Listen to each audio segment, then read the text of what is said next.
tal? Buenas tardes. Los estoy saludando con la cámara de Mariano Perrino. Y debo empezar con una pregunta que me he hecho muchas veces, posiblemente hombre también de un sector importante de los telespectadores. ¿Cómo fue que nos pasó Macri? ¿Cómo ocurrió que ese hombre se hiciera cargo de nuestras vidas y fuera el presidente de la República? Las explicaciones son muchas, son variadas. Yo tengo la mía, tiene que ver con la derecha mediática que supo elegir una persona con apellido, porque a la derecha le da lo mismo cualquiera, como presidente para que ejecute sus órdenes, y Macri les quedó bien. Y entonces, defenestrando todo lo que había políticamente enfrente a la verdadera política, consiguieron instalarlo en condición de presidente. Una persona que miente como posiblemente solo Trump en el mundo de los poderosos sea capaz de mentir. Según los Estados Unidos es el más mentiroso del mundo. Macri sería el segundo.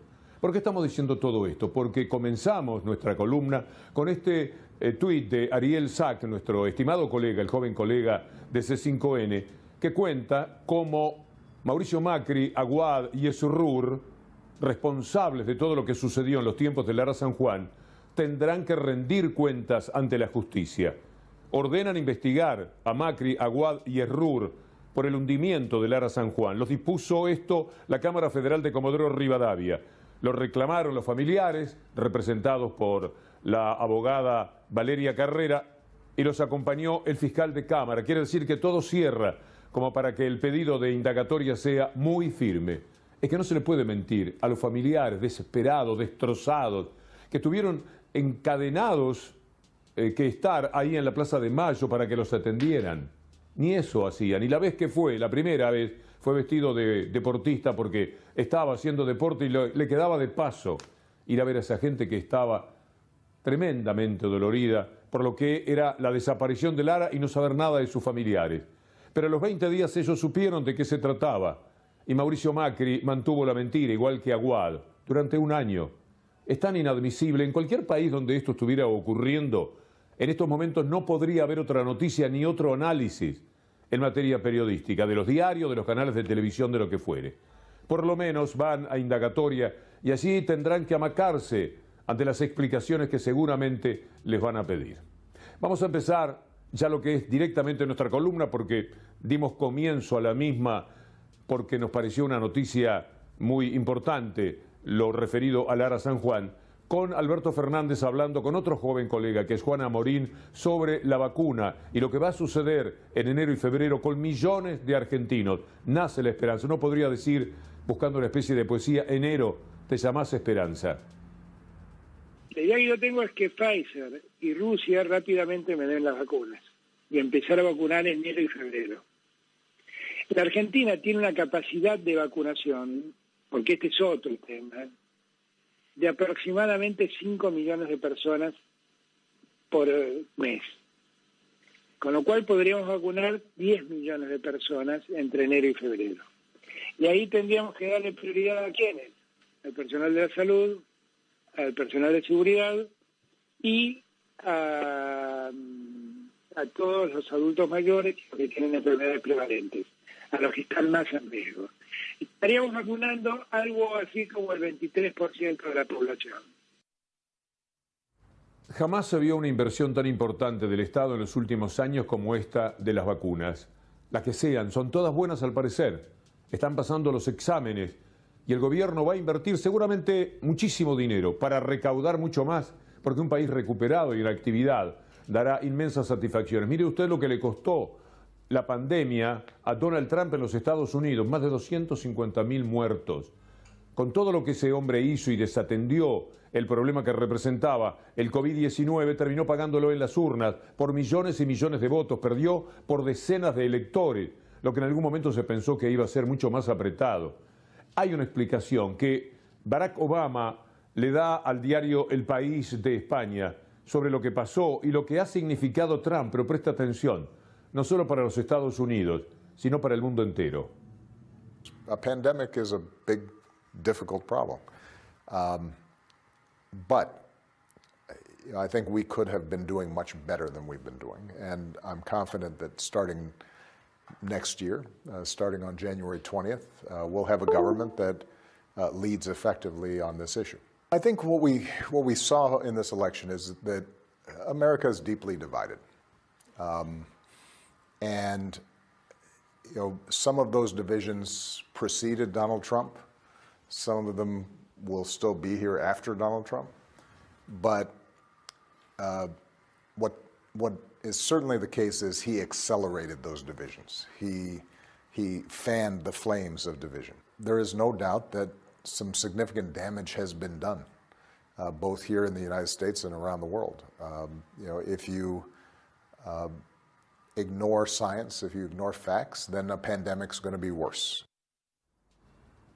Estos materiales internacionales siempre nos han importado mucho en la columna, porque sectores periodísticos muy importantes por el volumen de lo que tienen como lectores y como telespectadores ignoraron buena parte de lo que sucedía en otros países. Cuando Europa se moría, y otra vez le está pasando, por culpa del COVID-19, aquí escamoteaban la noticia porque al mismo tiempo estaban luchando contra la cuarentena.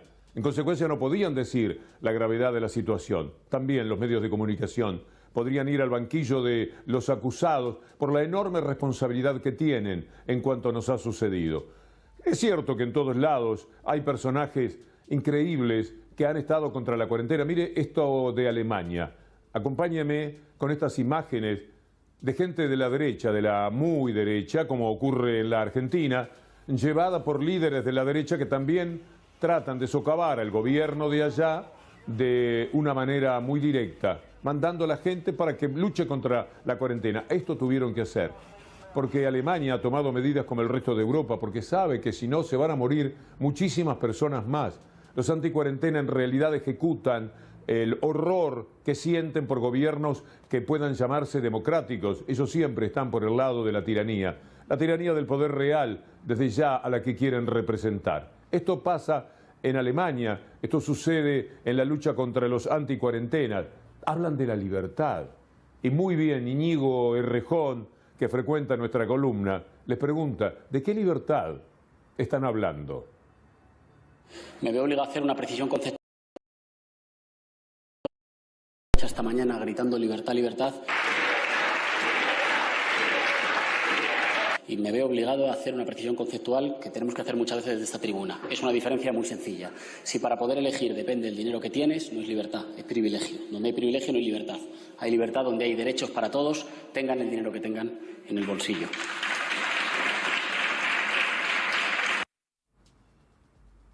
Pero en ninguna parte ha sucedido lo que ocurre entre nosotros, que es maltratar a quienes cuidan, a veces hasta el último instante de su vida, a los que se enferman del COVID-19. En ninguna parte se registra que sean los médicos, las enfermeras, los enfermeros, los que salgan a protestar permanentemente. Esta semana ha sido tremenda. Mire esta imagen de un tuit de nuestros colegas de Tiempo Argentino, a los que saludamos en su gran esfuerzo periodístico siempre. Mire lo que son estos médicos que están protestando porque lo que se les paga es insignificante para el esfuerzo que están realizando. Siempre estuvieron mal pago, pero nunca se notó tanto como ahora, cuando están muchos de ellos dejando la vida. No nos olvidemos de estas imágenes, porque marca el brutal egoísmo del neoliberalismo. Los escuchamos.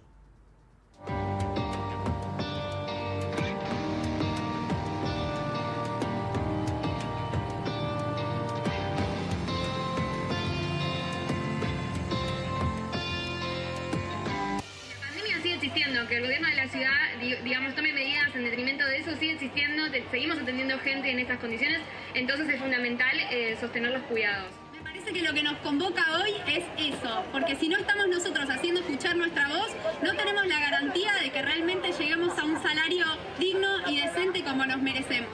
Estamos acá reunidos entre todos y aguante la salud pública.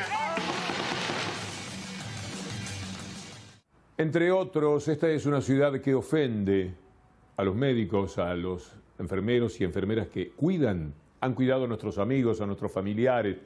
Los han despedido ellos porque en el trágico tiempo que nos tocó vivir muchísimas veces no pudimos estar cerca del amigo o del familiar. Eran ellos los que se hacían cargo, los que entregaban el llamado telefónico. Hubo tanta humanidad. ¿Cómo no entender eso? ¿Cómo no gratificarlos en la ciudad más poderosa? Porque si Buenos Aires no puede tener decentemente a sus médicos y enfermeros, que queda para el resto de la República Argentina. Es tremendo lo que sucede, pero también insulta a los maestros. Me detengo ahí, porque a la ciudad le pasan cosas a veces lindas también.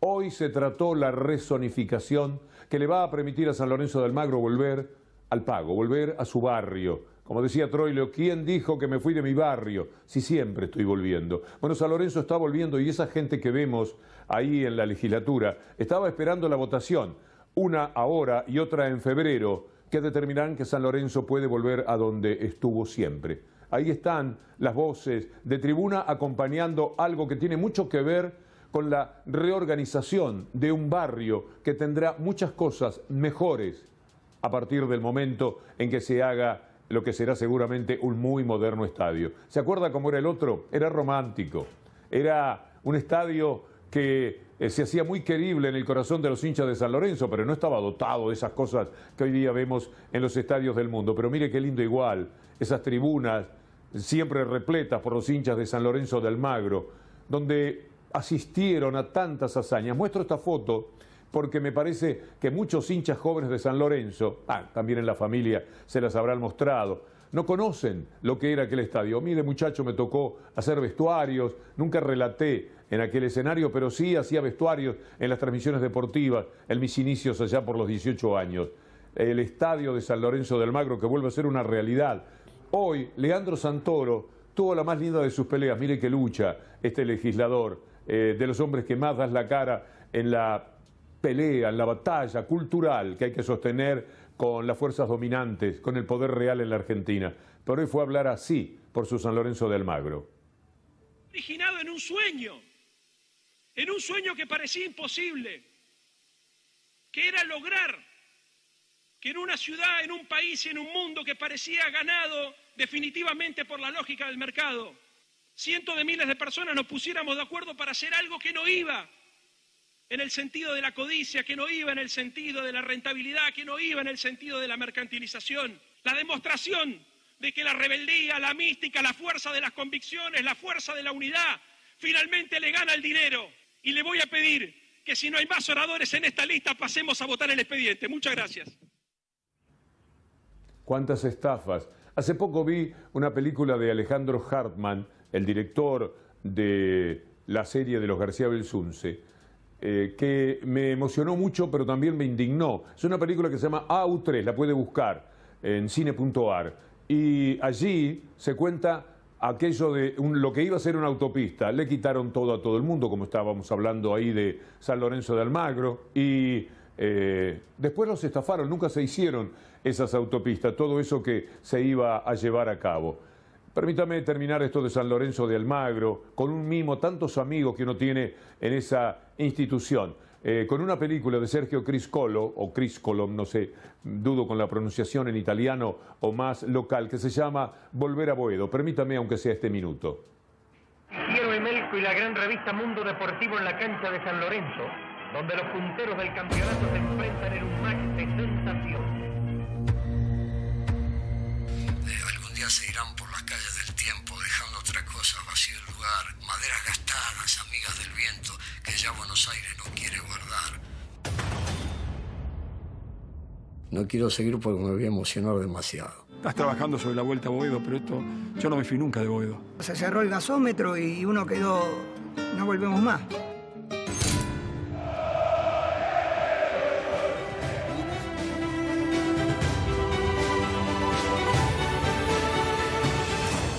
Pero la ciudad de los altos muros de blindaje, como la que habitamos, tiene también una grave confrontación con los docentes. Nunca pudieron respetarlo desde el neoliberalismo. Siempre los atacaron de la manera más vil. Hemos mostrado muchas veces lo que son esos ataques. Pero ahora a Soledad Acuña se le fue la mano. Y aunque se abroquelan y se defienden, porque finalmente hay que decir, en beneficio de Soledad Acuña, casi todos ellos piensan lo mismo. Esta vez ha sido inadmisible. Entonces hemos querido saber un poco más de dónde viene, cuál es el arraigo que tiene esta manera de ofender a los docentes que también dejan el alma con su trabajo y tanto influyen en la vida, en la nuestra, en el pasado la de nuestros hijos y la de nuestros nietos. ¿Por qué esa falta de respeto? ¿Qué hay detrás de Soledad Acuña? Claudio Spector es un hombre que acompañé muchísimas veces con las orquestas infantiles, iba a distintos barrios donde se conformaban esas orquestas y él estaba al frente. Un trabajo de integración maravilloso. Solamente el fútbol o el deporte puede hacer lo que hacían las orquestas infantiles en aquella época. Mire lo que cuenta Claudio Spector de cómo era Soledad Acuña en ese momento.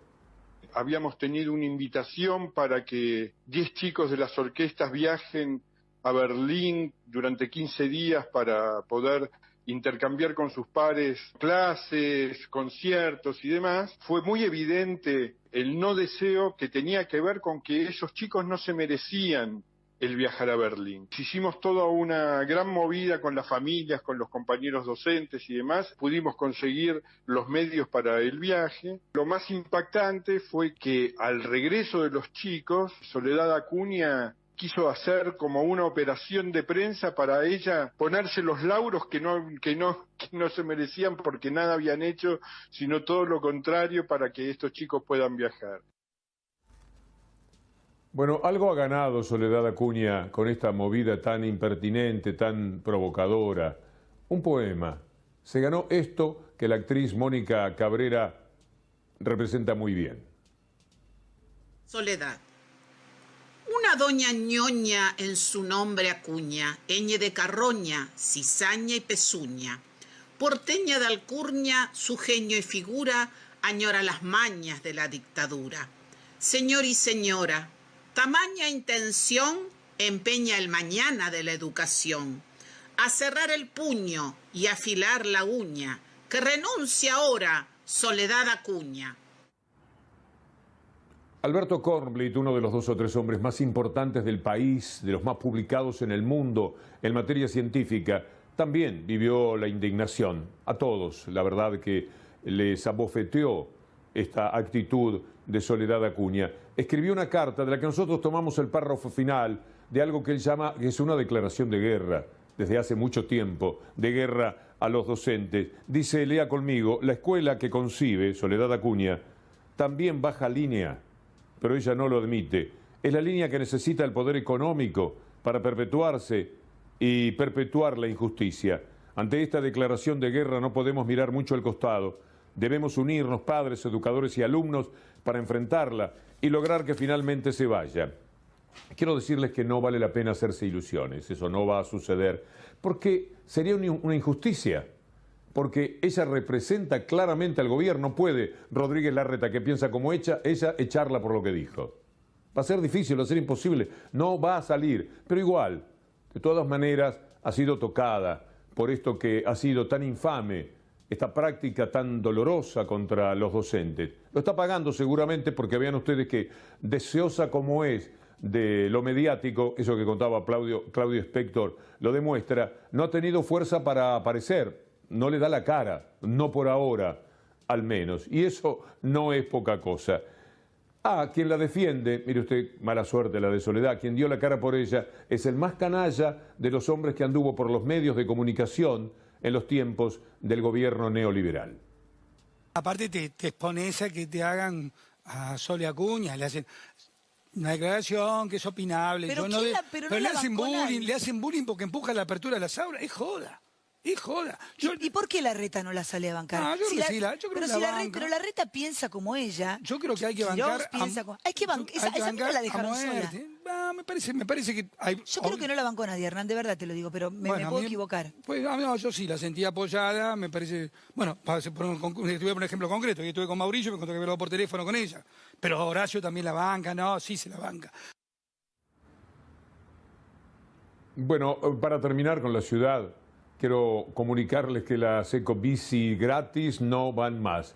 Lucía Cámpora hoy entregó un tuit interesantísimo de la legisladora contando lo que pasó, algo que prometió Rodríguez Larreta, algo que algún diputado, Ferraro, también asentía y que ahora ya no pertenece más a la realidad. Vea el tuit, lo que cuenta Lucía Cámpora y véalos, escúchelos después, a Rodríguez Larreta y a Ferraro.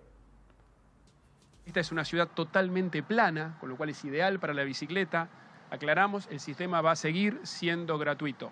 Y así lo decidimos porque para nosotros cada vecino de la ciudad que logramos que use la bicicleta como medio de transporte, es una mejora enorme para toda la ciudad. Estamos viendo en lo que pretendemos en este nuevo sistema de concesión por 10 años. Está claro que la gratuidad va a seguir en el sistema público de bicicletas de la ciudad y así lo establece claramente en el articulado durante los 10 años de la concesión. Hablemos siempre, cada día, si es posible, del aborto y la legalización, la despenalización del aborto. La lucha es formidable de muchas mujeres y queremos acompañarlas como Adora Barrancos. Estamos muy emocionadas, conmocionadas. Es la primera vez que un poder ejecutivo en América Latina envía el proyecto de interrupción voluntaria del embarazo a un congreso. Nuestras luchas han sido muchas, muy intensas a lo largo de muchísimos años. Esta gesta inmensa de hacer gobierno con perspectiva de género, hacer gobierno con justicia social y justicia de género.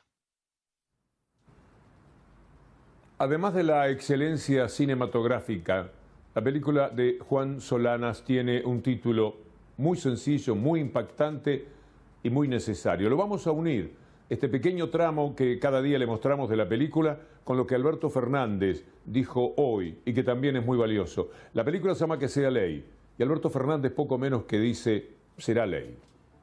Voten por el no, sepan que lo único que están ofreciendo a las mujeres es la amenaza de cárcel.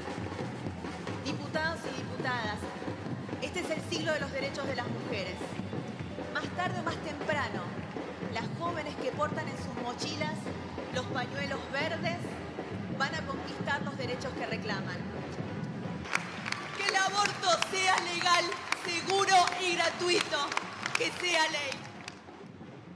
Entiendo que estamos en condiciones de que esto se convierta en ley.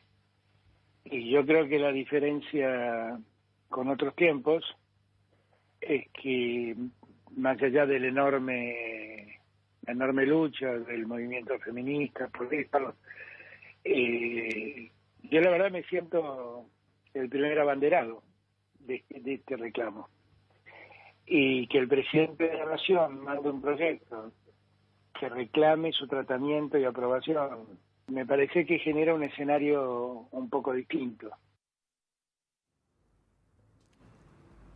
Y llegamos al impuesto a las grandes fortunas. El PRO es el PRO. Es, lo que siempre se supo y la verdad es que se comporta como tal. Es la derecha, muchas veces se comporta como una ultraderecha. Siempre nos hemos preguntado qué hacen así los radicales. La enorme traición de esos radicales que están en Cambiemos. Traicionaron todas las banderas de los radicales. Quiero mostrarle esta tapa. Ahora que ellos votaron con las dos manos contra el impuesto a las grandes fortunas. Esta tapa de la revista La Semana, de los tiempos de Alfonsín. Mire cuál es el título. Alfonsín contra los ricos. Ellos que ahora representan a los ricos. Toda la tapa hablaba de cuál era la lucha de Alfonsín. Ahí están los Macri, mire usted, el country de los Macri, las estancias de Capot, solo el yate del dueño de Ámbito, el castillo de Martínez de Oz, cuadros, avión, familia de Amalita, los Mercedes del dueño de Hipopótamos en aquel momento. Todos esos ricos serán enfrentados por el doctor Alfonsín. ¿Cómo pueden llamarse radicales algunos de los que vemos a continuación? Eso nos ha llevado a retroceder a nosotros, no a generar ni confianza, ni inversión y desalentar la producción. Entonces este debate con esto, con este impuesto, ¿a dónde vamos? Porque yo siento que es más parecido a los ninjas. ¿Se acuerdan los ninjas, eso de negro que aparecían y tiraban las bombas de humo? No es porque defienda a los ricos. Soy radical, no defiendo a los ricos. Efectivamente es una imposición, no es un aporte solidario como lo plantea el gobierno. La Argentina necesita crecer y el único crecimiento genuino es el que se promueve por inversiones, no por impuestos. Es una pésima decisión de política económica e ineficiente en la recaudación e inequitativa estamos alejando las posibilidades de inversión en la Argentina. Cuando la política se les convierte en una profesión pasan estas cosas, hay que ubicarse donde se pueda sobrevivir, pero qué vergüenza, qué tristeza. ¿Cómo se llaman radicales? ¿Cómo son capaces de decir Alfonsín hubiera hecho lo mismo? Miren esta tapa. Ojalá que algunos de ellos estén mirando, pero sobre todo alguno que todavía pone un voto por la derecha creyendo que el radicalismo de corazón haría eso. Y ahora escúchenlo al doctor Alfonsín.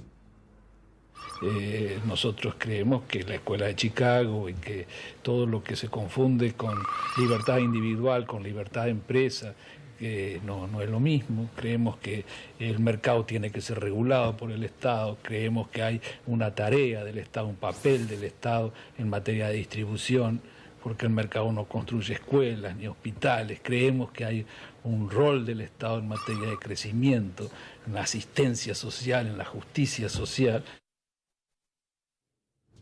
Bueno, para paliar los daños vamos a escuchar un radical que sigue siendo de verdad un radical, Leopoldo Moró.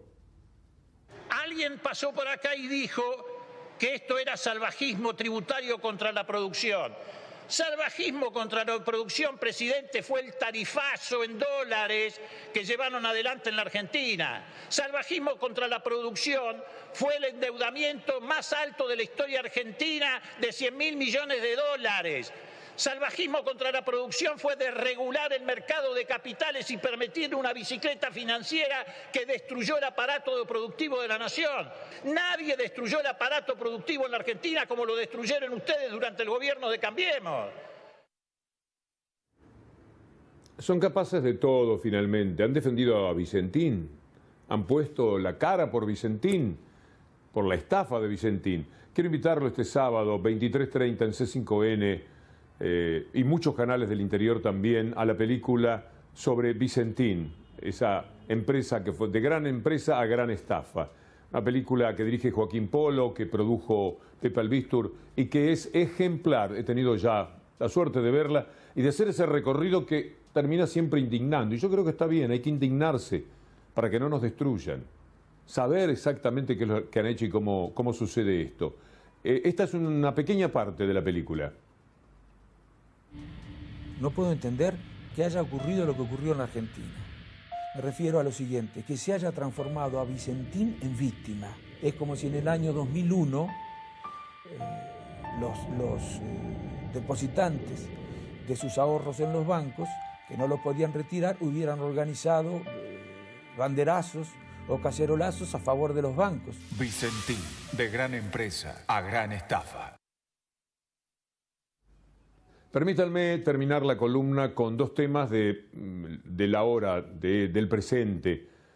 Jubilaciones y tarifas, ambos muy atacados mediáticamente con informaciones que todo lo tergiversan. Quiero que escuche primero a Fernández Pastor, porque el aumento de ser del 5%, que deja en 28.000 la mínima con el aguinaldo ahora para diciembre, y en más de 18.000 mes a mes, marca que finalmente, con el aumento, la jubilación, los jubilados no pierden este año frente a la inflación.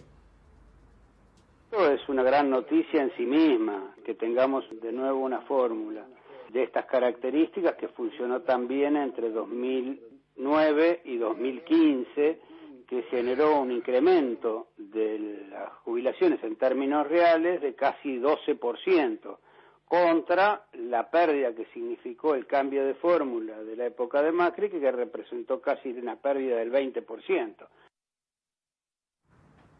A veces los números son irrefutables, lo que se necesita, porque si no estamos en el mundo de palabras, que uno dice una cosa y otro responde de otra manera. Enero de este año a enero del 2021, enero a enero. La suma da que 35,5% fue el aumento a los jubilados en el año. Es decir, recibieron un 35,5% más que el año anterior. Le ganarán, yo digo le ganarían porque todavía falta saber noviembre y diciembre, vamos a ver qué nos trae. Están subiendo mucho los alimentos, el gobierno tiene que hacer algo. Hoy hacíamos nota, hablábamos de la carne, del pan, cuidado, porque también la inflación tiene distintos ítems y la inflación de los alimentos tiene que ver con lo único que consumen los sectores más vulnerables. Hay que salir a la pelea por el precio de la carne y el precio del pan, si no, no va a andar bien, ni siquiera estos números que les estoy dando ahora. Le van a ganar a la inflación, que estimada estaba en 33 puntos, porque son 35.5.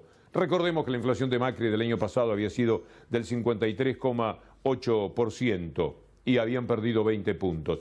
Es interesante, vamos a ver si mínimamente está asegurado el empate con la inflación en este aumento que se dio del 5%. Y lo otro que le quiero decir es que empezaron a mortificar anticipadamente y algunos se alinean y se equivocan porque toman la agenda de los poderosos también. Nos pasa estar haciendo notas referidas a que las tarifas iban a subir brutalmente en diciembre, se venía un 60%, cualquier cosa han dicho.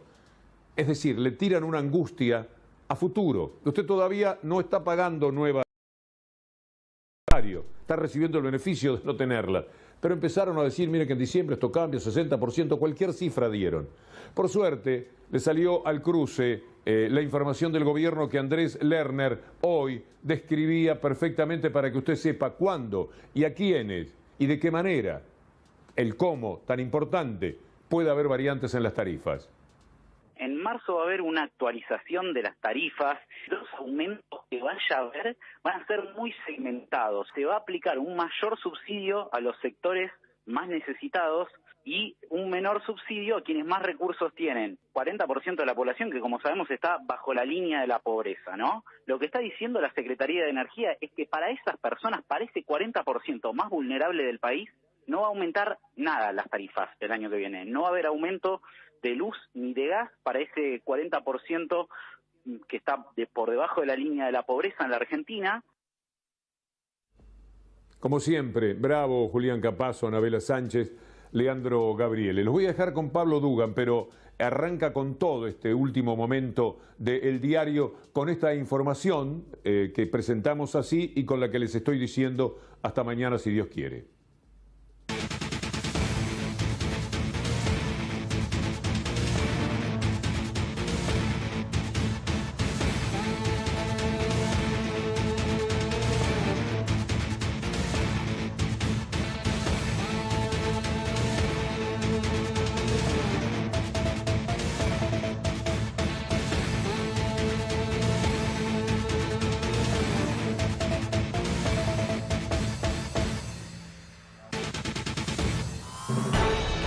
Alerta en C5N, detienen a Gastón Diego Guida. ¿Quién es esta persona?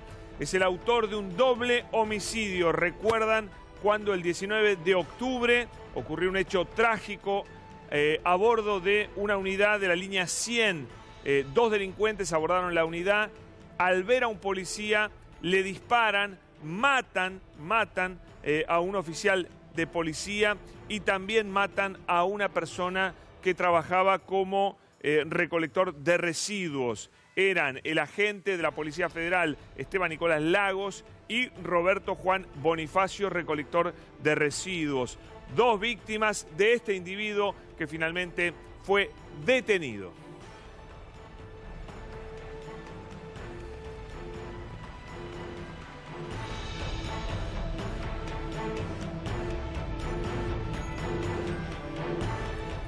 Y ya estamos con el gran Mariano Martín con novedades importantes. Mariano.